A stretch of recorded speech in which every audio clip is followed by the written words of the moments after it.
नमस्कार। दोपहर समाचार में आपका स्वागत है।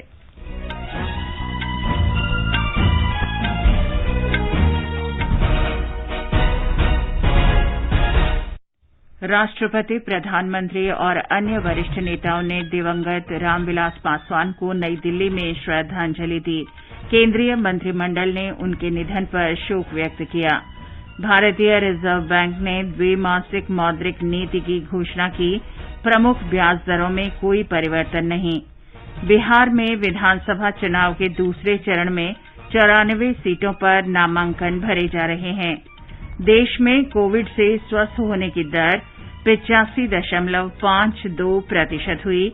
आईपीएल क्रिकेट में आज शारजाह में राजस्थान रॉयल्स का सामना दिल्ली कैपिटल्स से होगा और फ्रेंच ओपन टेनिस टूर्नामेंट के सेमीफाइनल में आज शाम राफेल नाडाल का सामना स्विट्जरलैंड से और नोवाक जोकोविच का मुकाबला स्टेफानोस सित्सिपास से होगा।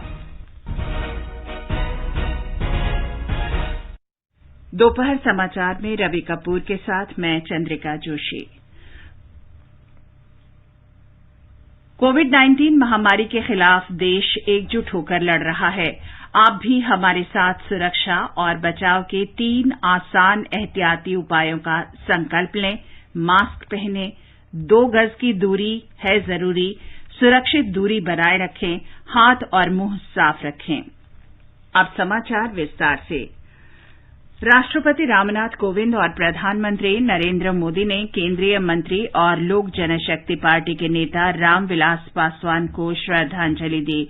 राष्ट्रपति आज सुबह श्रद्धांजलि अर्पित करने दिवंगत नेता के आवास पर गए। प्रधानमंत्री मोदी भी श्री पासवान के निवास पर गए और उनके परिजनों से मुलाकात की। केंद्रीय मंत्री राजनाथ सिंह, अमित शाह, रविशंकर प्रसाद, प्रकाश जावड़ेकर और डॉक्टर हर्षवर्धन ने भी दिवंगत नेता के निवास पर जाकर श्रद्धांजलि दी।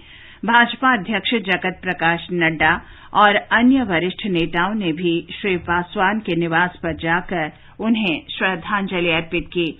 उपराष्ट्रपति एम वेंकैया नायडू ने दिवंगत नेता को श्रद्धांजलि दी। कांग्रेस नेता राहुल गांधी तथा मार्क्सवादी कम्युनिस्ट पार्टी के डी राजा, एनसीपी प्रमुख शरद पवार और अन्य वरिष्ठ नेताओं ने भी दिवंगत नेता के निवास पर जाकर श्रद्धांजलि दी। इससे पहले श्री पासवान के पार्थिव शरीर को दिल्ली में उनके निवास पर ले जाया गया। दोपहर बाद उसे पटना ले जाकर लोक जनशक्ति पार्टी के कार्यालय में रखा जाएगा। दिवंगत नेता का अंतिम संस्कार कल पटना में किया जाएगा। श्री पासवान का कल नई दिल्ली के अस्पताल में निधन हो गया था। वे 74 वर्ष के थे। उनका अंतिम संस्कार राजकीय सम्मान के साथ किया जाएगा। गृह मंत्रालय ने घोषणा की है कि दिवंगत नेता के सम्मान में आज दिल्ली और राज्यों तथा केंद्र शासित प्रदेशों की राजधानी में राष्ट्रीय ध्वज आधे झुके रहेंगे। अंतिम संस्कार के दिन संस्कार स्थल पर राष्ट्रीय ध्वज आधा झुका रहेगा। लोक जनशक्ति पार्टी के संस्थापक और उपभोक्ता कार्य, खाद्य और सार्वजनिक वितरण मंत्री पासवान लोकसभा के लिए 8 बार चुने गए।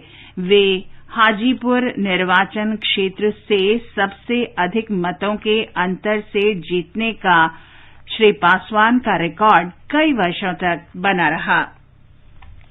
श्री रामविलास पासवान का स्मरण करते हुए सूचना और प्रसारण मंत्री प्रकाश जावड़ेकर ने कहा है कि श्री पासवान ने अपने पूरे जीवन काल में देश के वंचितों और पिछड़े वर्ग के लोगों के अधिकारों और मुद्दों के प्रति संघर्ष किया। वो जिंदगी भर दलित, पिछड़े सभी समूहों के लिए लड़ते थे। मंत्रिमंडल में वो बहुत सक्रिय रहते थे। जिंदगी उन्होंने इन्हीं विषयों के लिए खपा दी। प्रधानमंत्री नरेंद्र मोदी जी पर उनका बहुत विश्वास था और हमेशा उनकी तारीफ वो करते थे। भाजपा अध्यक्ष जेपी नड्डा ने कहा है कि श्री पासवान गरीबों की चिंता करने वाले नेता के रूप में याद किए जाएंगे। विश्वविद्यालय में छात्रों से मिलने आया एक फायर ब्रांड लीडर के रूप में हमने देखा था, गरीबों की चिंता करने वाले, समाज के अंतिम पायदान पर खड़े व्यक्ति की चिंता करने वाले, और साथ ही साथ वह किसी भी सरकार में मंत्री रहे, लेकिन सभी पार्टियों में बराबर की दोस्ती, सबको साथ लेकर के चलना, मृदुभाषी, सबके साथ सरल स्वभाव के साथ मिलना और समाज के प्रति अपनी कमिटमेंट, अपनी समर्पण के साथ उन्होंने जीवन जिया है। केंद्रीय मंत्रिमंडल ने उपभोक्ता कार्य, खाद्य और सार्वजनिक वितरण मंत्री रामविलास पासवान के निधन पर शोक व्यक्त किया है। मंत्रिमंडल की बैठक के दौरान दिवंगत नेता की स्मृति में 2 मिनट का मौन रखा गया। बैठक में पारित प्रस्ताव में मंत्रिमंडल ने कहा कि श्री पासवान के निधन से राष्ट्र ने प्रमुख नेता, विशिष्ट सांसद और सक्षम प्रशासक खो दिया है। बिहार के खगड़िया जिले के शहरबन्नी गांव में 5 जुलाई 1946 को श्री पासवान का जन्म हुआ था।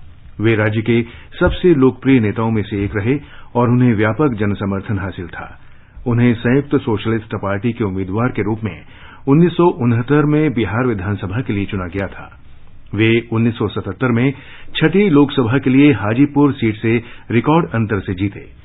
प्रस्ताव में कहा गया है कि दलितों की आवाज के रूप में लोक जनशक्ति पार्टी के संस्थापक श्री पासवान ने समाज के वंचित वर्गों के लिए हमेशा आवाज उठाई। मंत्रिमंडल ने सरकार और समूचे राष्ट्र की तरफ से दिवंगत नेता के परिजनों के प्रति संवेदना व्यक्त की है। मंत्रिमंडल ने राजकीय सम्मान के साथ दिवंगत नेता का अंतिम संस्कार करने की भी मंजूरी दी। केंद्रीय मंत्री पीयूष गोयल को रामविलास पासवान के निधन के बाद उपभोक्ता मामले, खाद्य और सार्वजनिक वितरण मंत्रालय का अतिरिक्त प्रभार दिया गया है। राष्ट्रपति रामनाथ कोविंद ने श्री गोयल को उनके मौजूदा विभागों के अलावा इस मंत्रालय का प्रभार सौंपे जाने का आदेश जारी किया है। भारतीय रिजर्व बैंक ने प्रमुख ब्याज दरों को बरकरार रखा है। रिजर्व बैंक ने आज मुंबई में अपनी द्विमासिक मौद्रिक नीति की घोषणा की। रिवर्स रेपो दर पहले की तरह 3.35% और रेपो दर 4% पर बरकरार रहेगी। रिजर्व बैंक के गवर्नर शक्तिकांत दास ने आज ये घोषणा की। The MPC evaluated the domestic and global macroeconomic financial conditions and voted unanimously to leave the policy repo rate unchanged at 4%. The MPC also decided to continue with the accommodative stance of monetary policy as long as necessary. The marginal standing facility rate and the bank rate remain unchanged at 4.2%. The reverse repo rate stands unchanged at 3.35%. मौद्रिक नीति समिति ने कम से कम चालू वित्त वर्ष और अगले वर्ष तक आवश्यकतानुसार यथास्थिति बनाए रखने का फैसला किया है, क्योंकि भारतीय अर्थव्यवस्था कोविड महामारी के लड़ाई के निर्णायक दौर में प्रवेश कर रही है। शक्तिकांत दास ने बड़ी घोषणा करते हुए प्रस्ताव किया कि दिसंबर 2020 से आरटीजीएस के जरिए पैसे के अंतरण की सुविधा रात दिन उपलब्ध कराई जाएगी।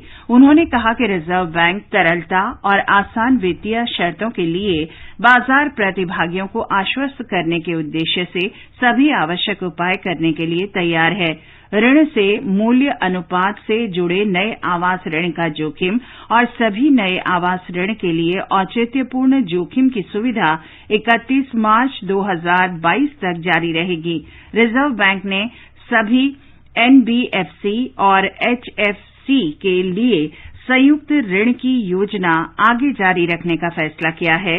बैंक ने कहा है कि सकल घरेलू उत्पाद की वृद्धि दर के चालू वित्त वर्ष की चौथी तिमाही तक सकारात्मक दौर में प्रवेश करने की संभावना है। For the year 2021 as a whole, therefore, real GDP is expected to decline by 9.5%, with risks tilted to the downside. If, however, the current momentum of upturn gains ground, a faster and stronger rebound is eminently feasible. Headline inflation has moved up from March 2020 levels and has persisted above the tolerance band of the target. GST गुप्तचर विभाग के महानिदेशालय ने निर्यात कंपनियों द्वारा कर credit और नकद रिफंड के फर्जी दावों से राजस्व को करीब 61 करोड़ रुपए के नुकसान के मामले का पर्दाफाश किया है। महानिदेशालय ने निर्यातक कंपनियों और उनके मालिकों के निवास स्थान तथा विभिन्न आपूर्ति कंपनियों के परिसरों की तलाशी ली। इसमें पाया गया कि आपूर्तिकर्ता कंपनियों ने किसी वस्तु की आपूर्ति के बगैर ही निर्यातकों को बिल दिए हैं। निर्यातकों ने इन फर्जी बिलों पर इनपुट टैक्स क्रेडिट और उससे रिफंड प्राप्त किया। बिहार में विधानसभा चुनाव के दूसरे चरण की अधिसूचना आज जारी कर दी गई। इसके साथ ही 17 जिलों के 94 निर्वाचन क्षेत्रों में नामांकन दाखिल करने की प्रक्रिया शुरू हो गई है। इन निर्वाचन क्षेत्रों में 3 नवंबर को दूसरे चरण का मतदान होगा। 16 अक्टूबर तक नामांकन भरे जा सकते हैं। पत्रों की जांच अगले दिन होगी। नाम वापस लेने की आखिरी तारीख 19 अक्टूबर है। इस चरण में पटना और नालंदा को छोड़कर बाकी सभी जिले उत्तरी बिहार के हैं। इनमें सीतामढ़ी, शिवहर, मधुबनी, दरभंगा, मुजफ्फरपुर, गोपालगंज, सीवान, सारण, वैशाली, समस्तीपुर, बेगूसराय, खगड़िया, भागलपुर, पूर्व और पश्चिम चंपारण शामिल हैं। बिहार के अपर मुख्य चुनाव अधिकारी बाला मुरुगन ने कहा, आज फेज 2 का नोटिफिकेशन हुआ है। 94 असेंबली कॉन्स्टिट्यूएंसीज के लिए नोटिफिकेशन जारी की गई है और 94 असेंबली कॉन्स्टिट्यूएंसीज 17 जिला में पता है। पोलिंग स्टेशंस का नंबर है 41,364। नॉमिनेशन आज से शुरू हो रही है। Last date of making nomination 16/10/2020 है, फ्राइडे है। डेट ऑफ स्क्रूटिनी 17 है। लास्ट डे ऑफ 19/10/2020 है। सेकेंड फेज का पोलिंग डेट है 3/11/2020। निर्वाचन आयोग ने राजनीतिक दलों के पंजीकरण के लिए 30 दिन के नोटिस की अवधि को घटाकर 7 दिन कर दिया है। ये छूट उन्हीं राजनीतिक दलों को मिलेगी जिन्होंने 7 अक्टूबर को या उससे पहले सार्वजनिक सूचना प्रकाशित कराई थी। 7 अक्टूबर तक या 7 दिन की अवधि से पहले ही सार्वजनिक सूचना प्रकाशित करा चुके दलों सहित सभी दल कल तक या मूल रूप से उपलब्ध कराई गई 30 दिन की अवधि खत्म होने तक जो भी पहले हो आपत्ति जमा करा सकते हैं। निर्वाचन आयोग ने 25 सितंबर को बिहार विधानसभा चुनाव की घोषणा की थी। आयोग के संज्ञान में लाया गया कि कोविड-19 महामारी के मद्देनजर मौजूदा प्रतिबंधों के कारण राजनीतिक दलों के पंजीकरण में देरी हो रही है। निर्वाचन आयोग ने इस मामले के सभी पहलुओं पर विचार के बाद सार्वजनिक सूचना देने की अवधि में छूट देने का फैसला किया। ये छूट बिहार विधानसभा चुनाव के तीसरे और अंतिम चरण के लिए नामांकन दाखिल कराने की अंतिम तिथि 20 अक्टूबर तक लागू रहेगी। गुजरात में 8 विधानसभा सीटों के उपचुनाव के लिए आज अधिसूचना जारी होने के साथ ही नामांकन भरने की प्रक्रिया शुरू हो गई है। इन सीटों पर 3 नवंबर को मतदान होगा। मतगणना 10 नवंबर को होगी। हमारे संवाददाता ने बताया है कि ये उपचुनाव कांग्रेस विधायकों के इस्तीफे के कारण हो रहे हैं। गुजरात में विधानसभा की जिन 8 सीटों पर उपचुनाव होने वाला है, इसमें अबडासा, लिंबड़ी, मोरबी, धारी, करजण, गढ़ड़ा अनुसूचित जाति और डांग और कपराड़ा अनुसूचित जनजाति बैठकें शामिल है। इस वर्ष के शुरू में राज्यसभा के चुनाव से पहले इन बैठकों पर से कांग्रेस के विधायकों ने इस्तीफे दिए थे। नामांकन 16 अक्टूबर तक भरे जा सकेंगे, जबकि 17 को नामांकन पत्रों की जांच होगी। नामांकन वापस लेने की अंतिम तारीख 19 अक्टूबर है। विधानसभा की 8 सीटों पर यह उपचुनाव शासक भाजपा और विपक्ष कांग्रेस के लिए प्रतिष्ठा की लड़ाई बना रहेगा। एक भी सीट पर विजय भाजपा के लिए फायदा रहेगा, क्योंकि 2017 के विधानसभा चुनाव में यह सभी सीटों पर कांग्रेस के प्रत्याशी विजयी हुए थे। दूसरी ओर यह उपचुनाव में कांग्रेस अच्छा प्रदर्शन करती है तो उनके लिए यह उपचुनाव के बाद तुरंत होने वाले स्थानीय निकायों के चुनावों से पहले नैतिक जीत साबित होगी। योगेश पंड्या, आकाशवाणी समाचार, अहमदाबाद। केंद्रीय गृह मंत्रालय द्वारा जारी दिशा निर्देशों के अनुरूप मध्य प्रदेश सरकार ने राजनीतिक सभाओं में 100 से अधिक लोगों के एकत्र होने की सीमा में ढील दे दी है।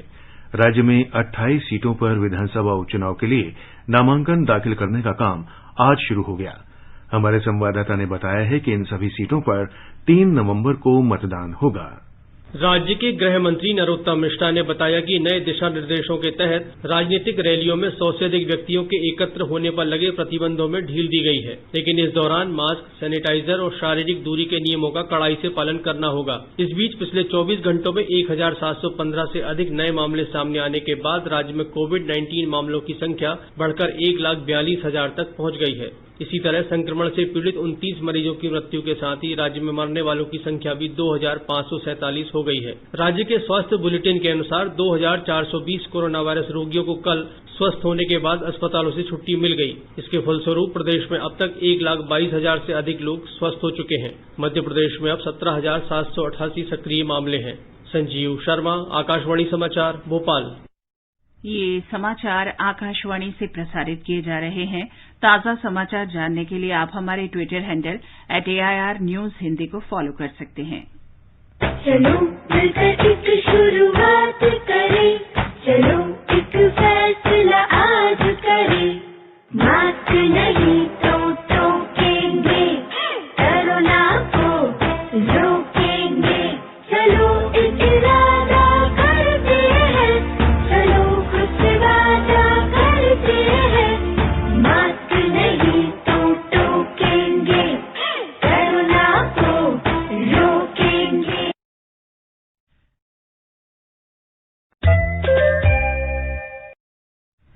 ये आकाशवाणी है। आगे बढ़ने से पहले मुख्य समाचारों पर एक नजर। राष्ट्रपति, प्रधानमंत्री और अन्य वरिष्ठ नेताओं ने दिवंगत रामविलास पासवान को नई दिल्ली में श्रद्धांजलि दी। केंद्रीय मंत्रिमंडल ने उनके निधन पर शोक व्यक्त किया। भारतीय रिजर्व बैंक ने द्विमासिक मौद्रिक नीति की घोषणा की। प्रमुख ब्याज दरों में कोई परिवर्तन नहीं। बिहार में विधानसभा चुनाव के दूसरे चरण में 94 सीटों पर नामांकन भरे जा रहे हैं। देश में कोविड से स्वस्थ होने की दर 85.52% हुई। आईपीएल क्रिकेट में आज शारजाह में राजस्थान रॉयल्स का सामना दिल्ली कैपिटल्स से होगा और फ्रेंच ओपन टेनिस टूर्नामेंट के सेमीफाइनल में आज शाम राफेल नाडाल का सामना स्विट्जरलैंड से और नोवाक जोकोविच का मुकाबला स्टेफिनोस सित्सिपास से होगा। देश में कोविड-19 से स्वस्थ होने की दर 85.52% हो गई है। पिछले 24 घंटों के दौरान करीब 78,000 रोगी इस संक्रमण से ठीक हो गए हैं। स्वास्थ्य मंत्रालय ने बताया है कि अब तक कुल 59 लाख से अधिक लोग स्वस्थ हुए हैं।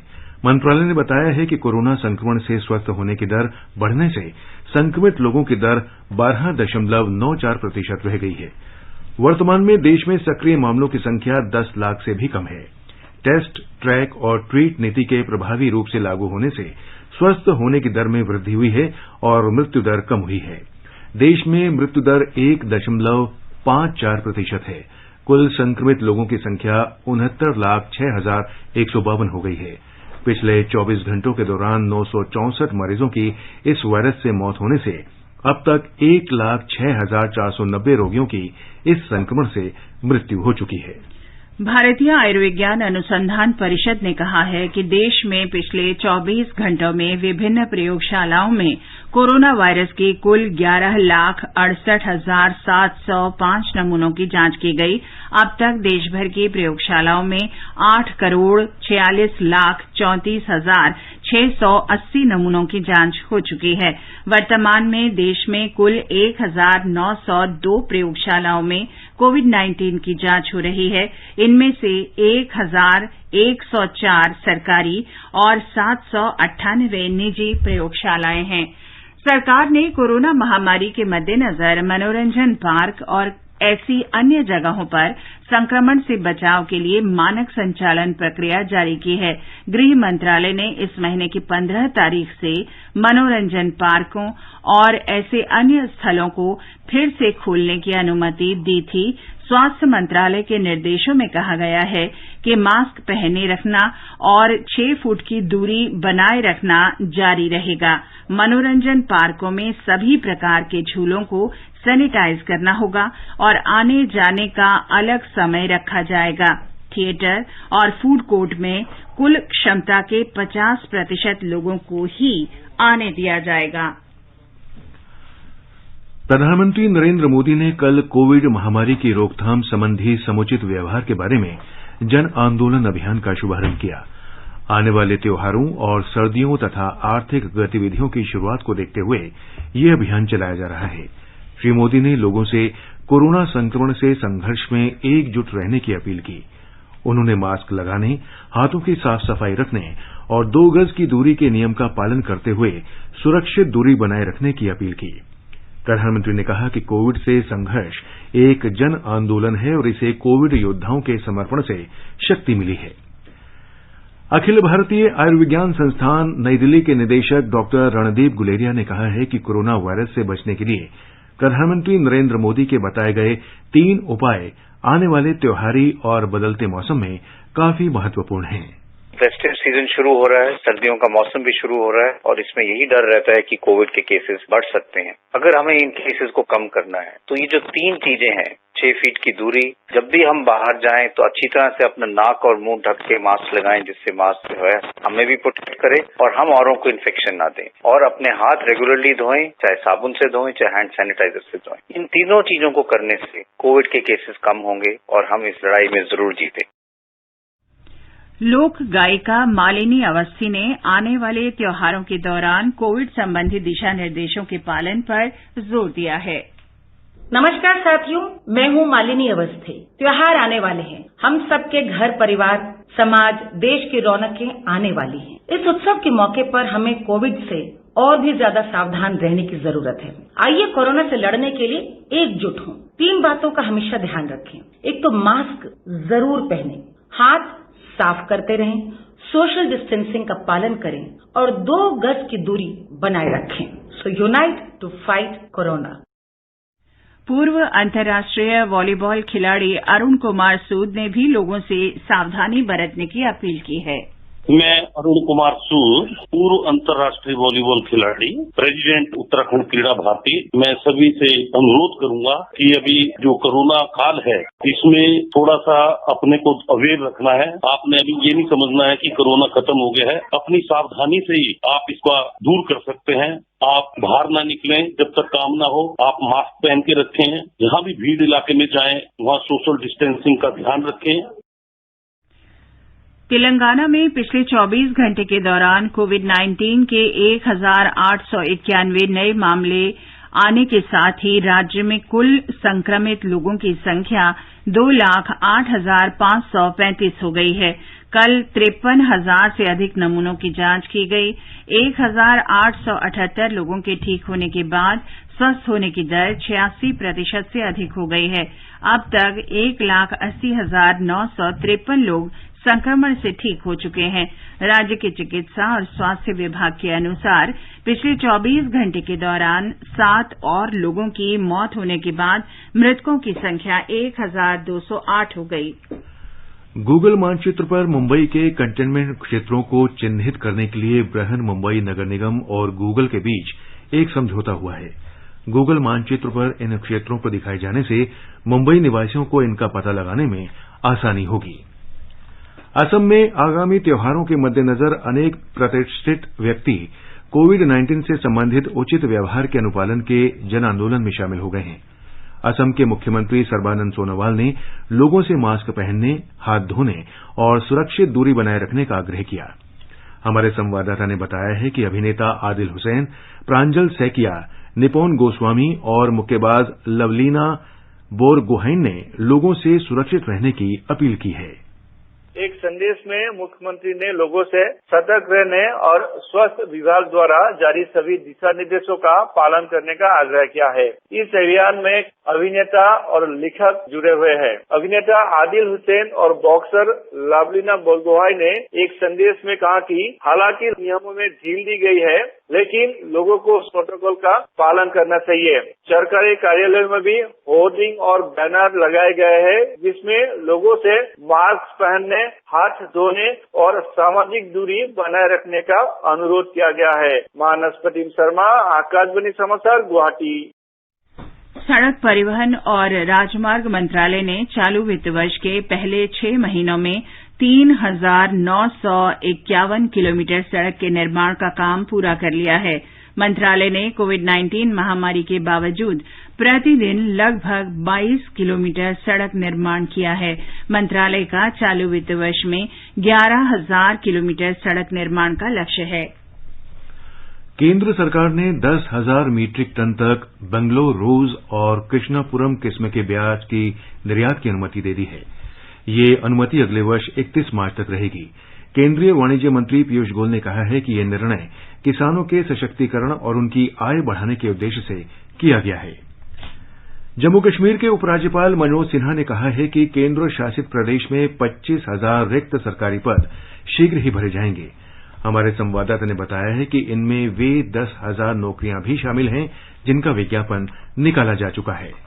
उपराज्यपाल मनोज सिन्हा ने आज एक ट्वीट में कहा कि सरकार प्रधानमंत्री नरेंद्र मोदी द्वारा जम्मू कश्मीर में बेरोजगार युवाओं को लगभग 50,000 नौकरियों के आश्वासन को पूरा करने पर काम कर रही है। उन्होंने कहा कि पहले से विज्ञापित 10,000 पदों के साथ 25,000 रिक्तियों को एक व्यापक योजना के अंतर्गत भरा जाएगा। मनोज सिन्हा ने अपने एक अन्य ट्वीट में कहा कि केंद्रीय सशक्त पुलिस बल, अर्धसैनिक बलों और जम्मू कश्मीर पुलिस की भर्ती रैलियां भी केंद्र शासित प्रदेश में आयोजित की जाएंगी। उन्होंने कहा कि सरकार हर गांव और हर घर तक कनेक्टिविटी पर विशेष ध्यान दे रही है। आकाशवाणी समाचार के लिए श्रीनगर से मैं सुनील कोल।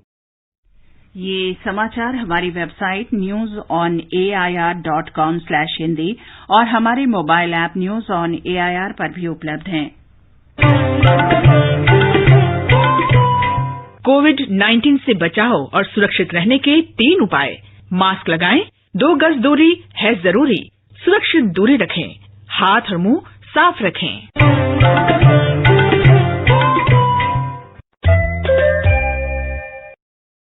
दोपहर समाचार में आपका फिर स्वागत है। आईपीएल क्रिकेट में आज शारजाह में राजस्थान रॉयल्स का मुकाबला दिल्ली कैपिटल्स से होगा। कल रात दुबई में सनराइजर्स हैदराबाद ने किंग्स 11 पंजाब को आसानी से 69 रन से हराया। पंजाब की 6 मैचों में ये 5वीं हार है और वो अंक तालिका में सबसे नीचे है। फ्रेंच ओपन टेनिस में पुरुष सिंगल्स के सेमीफाइनल में आज राफेल नाडाल का मुकाबला श्वार्ट्जरमैन से होगा। दूसरे सेमीफाइनल में नोवाक जोकोविच और स्टेफानोस सित्सिपास आमने सामने होंगे। और अब एक नजर आज के मौसम पर। राष्ट्रीय राजधानी दिल्ली में आसमान साफ रहेगा। न्यूनतम तापमान 19 डिग्री सेल्सियस रिकॉर्ड किया गया और अधिकतम तापमान 35 डिग्री सेल्सियस रहने के आसार हैं। मुंबई में सामान्य रूप से बादल छाए रहेंगे। न्यूनतम तापमान 27 डिग्री सेल्सियस दर्ज हुआ और अधिकतम 33 डिग्री सेल्सियस के आसपास रहेगा। चेन्नई में आंशिक रूप से बादल छाए रहेंगे। तापमान 28 और 37 डिग्री सेल्सियस के बीच रहने का अनुमान है। कोलकाता में आंशिक रूप से बादल छाए रहेंगे। शहर में सामान्य वर्षा या गरज के साथ छींटे पड़ सकते हैं। न्यूनतम तापमान 27 डिग्री सेल्सियस रिकॉर्ड किया गया और अधिकतम 33 डिग्री सेल्सियस रहने की उम्मीद है। केंद्र शासित प्रदेश जम्मू कश्मीर के जम्मू में न्यूनतम तापमान 19 डिग्री सेल्सियस दर्ज हुआ, जबकि अधिकतम तापमान 34 डिग्री सेल्सियस तक जा सकता है। आसमान साफ रहने की संभावना है। श्रीनगर और लद्दाख में आसमान साफ रहेगा। श्रीनगर में तापमान 5 और 27 डिग्री सेल्सियस के बीच रहने की उम्मीद है। लद्दाख में न्यूनतम तापमान 0 से 1 डिग्री सेल्सियस नीचे रिकॉर्ड हुआ और अधिकतम तापमान 21 डिग्री सेल्सियस के आसपास रहेगा। गिलगित में आंशिक रूप से बादल छाए रहेंगे। तापमान 9 और 29 डिग्री सेल्सियस के बीच रहेगा। मुजफ्फराबाद में भी आसमान साफ रहेगा। न्यूनतम तापमान 13 डिग्री सेल्सियस दर्ज किया गया। अधिकतम तापमान 34 डिग्री सेल्सियस के आसपास रहेगा। इस वर्ष का नोबेल शांति पुरस्कार विश्व खाद्य कार्यक्रम को दिए जाने की घोषणा की गई है। ये पुरस्कार इस संस्था को भुखमरी का मुकाबला करने और विश्व में खाद्य सुरक्षा को बढ़ावा देने के लिए दिया गया है। ये घोषणा आज ओस्लो में नोबेल शांति समिति के अध्यक्ष बेरिट एंडरसन ने की। प्रधानमंत्री नरेंद्र मोदी ने भाई तारू सिंह की 300वीं जयंती के अवसर पर उन्हें श्रद्धांजलि दी है। ट्विटर पर श्री मोदी ने कहा कि भाई तारू सिंह का नाम हमेशा साहस और निडरता के पर्याय के रूप में याद रखा जाएगा। भाई तारू सिंह का जन्म 1720 में अमृतसर में हुआ था। वे सिख जीवन मूल्यों की रक्षा करते हुए शहीद हो गए थे। और अंत में मुख्य समाचार एक बार फिर। राष्ट्रपति, प्रधानमंत्री और अन्य वरिष्ठ नेताओं ने दिवंगत रामविलास पासवान को नई दिल्ली में श्रद्धांजलि दी। केंद्रीय मंत्रिमंडल ने उनके निधन पर शोक व्यक्त किया। भारतीय रिजर्व बैंक ने द्विमासिक मौद्रिक नीति की घोषणा की। प्रमुख ब्याज दरों में कोई परिवर्तन नहीं। बिहार में विधानसभा चुनाव के दूसरे चरण में 94 सीटों पर नामांकन भरे जा रहे हैं। देश में कोविड से स्वस्थ होने की दर 85.52% हुई। इस वर्ष का नोबेल शांति पुरस्कार विश्व खाद्य कार्यक्रम को दिए जाने की घोषणा की गई है। आईपीएल क्रिकेट में आज शारजाह में राजस्थान रॉयल्स का सामना दिल्ली कैपिटल से होगा और फ्रेंच ओपन टेनिस टूर्नामेंट के सेमीफाइनल में आज शाम राफेल नाडाल का सामना स्विट्जरलैंड और नोवाक जोकोविच का मुकाबला स्टेफनोस सित्सिपास से होगा। इसके साथ ही दोपहर समाचार का ये अंक समाप्त हुआ। नमस्कार।